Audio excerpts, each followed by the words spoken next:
when relational listening isn't relational at all. Coaching frameworks often preach the importance of listening with care, love, and compassion. The coaching room calls this relational listening, a higher level of communication where we supposedly connect more deeply with others.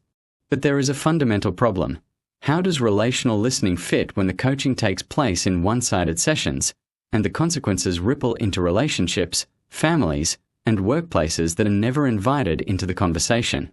Listening in isolation. In a coaching session, listening is framed as a technique. In practice, it is one person being guided, shaped, and redefined, while their partner, their children, or their colleagues remain unheard. That is not relational. It is selective. It creates an imbalance where one person is armed with new perspectives, new language, and new frameworks, while the people closest to them are left disoriented. The greenhouse and the oak tree.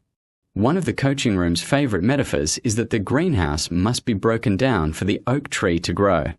It sounds poetic until you realize the oak tree can be a relationship, a marriage, or a family. What happens when only one partner is coached to believe the greenhouse is holding them back, while the other still believes they are nurturing something together? The growth is not relational. It is unilateral. The oak tree is not a person. It is an ideology. Integral leadership and the one-sided redefinition of love. Integral leadership teaches ways to see relationships.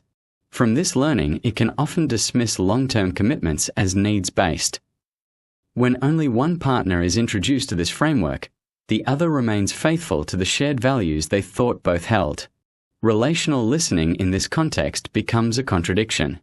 One side is listening through the lens of an ideology, while the other is listening in the old sense, simply being present, believing in trust, and assuming the relationship is mutual.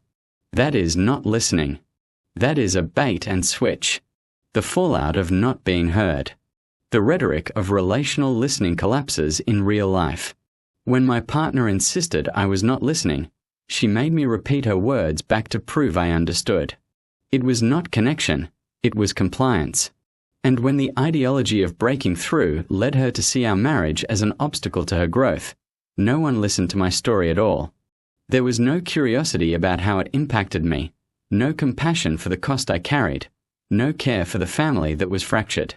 In fact, all this discussion was held in the workplace, excluding one important participant. If relational listening means anything, it has to include the people affected, not just the person being coached. The bigger contradiction. So why bring a workplace L&D and coaching session back to a personal relationship situation? Then you may not be doing the relational listening yourself.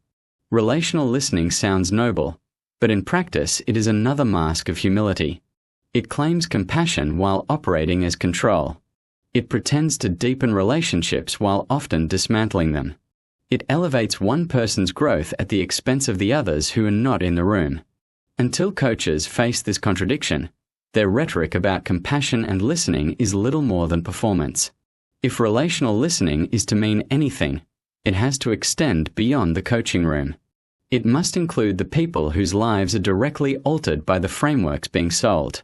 Otherwise, it is not relational at all. It is ideology disguised as empathy.